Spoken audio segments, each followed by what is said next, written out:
Making a commitment is powerful, but it's also the easy part. Anyone can make a decision on a good day. Anyone can declare new standards when motivation is high, when energy is high, when clarity is present, when everything feels aligned.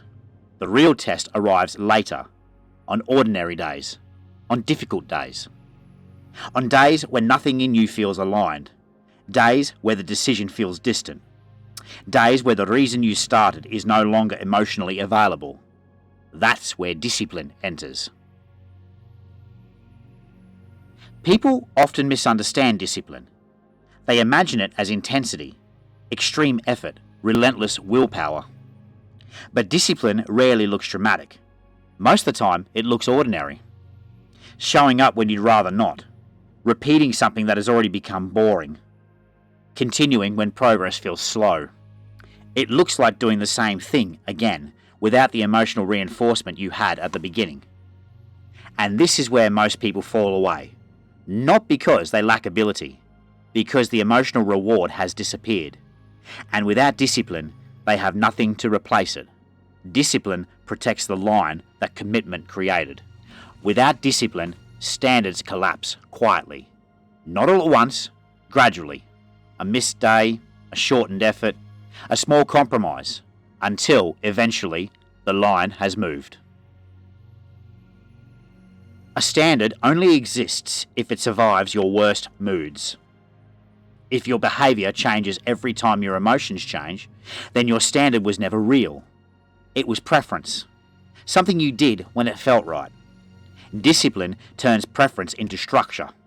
It removes emotional dependency.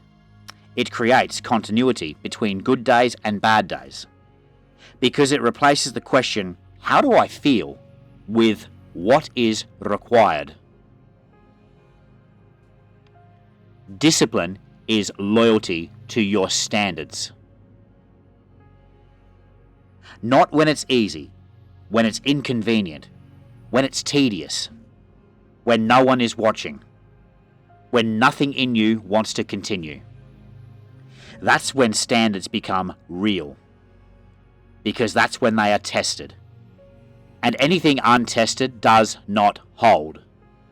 Think about the practices that shape a life. Training, writing, learning, building anything meaningful. None of these grow through occasional bursts. They grow through repetition, through returning again tomorrow, and tomorrow, and tomorrow. Even when the process feels flat, even when progress feels invisible, even when the outcome feels uncertain. That repetition is not exciting, but it is stabilizing. Because each return reinforces the standard. Each repetition strengthens the identity behind it. Discipline is the mechanism that keeps that return consistent. Not heroic effort, quiet consistency. And over time, that quiet consistency becomes something stronger than motivation. It becomes reliability. Commitment defines the line. Discipline protects it. But over time, something else begins to appear. The standard stops feeling heavy. It starts to feel natural, less like effort, more like identity. In the final part of this series, we'll talk about strength and how living with standards quietly builds it. If this video resonated with you, you can support the work by liking it, sharing it, or subscribing to the channel. Thank you for watching. Thank you for listening. Take care out there in the daring unknown.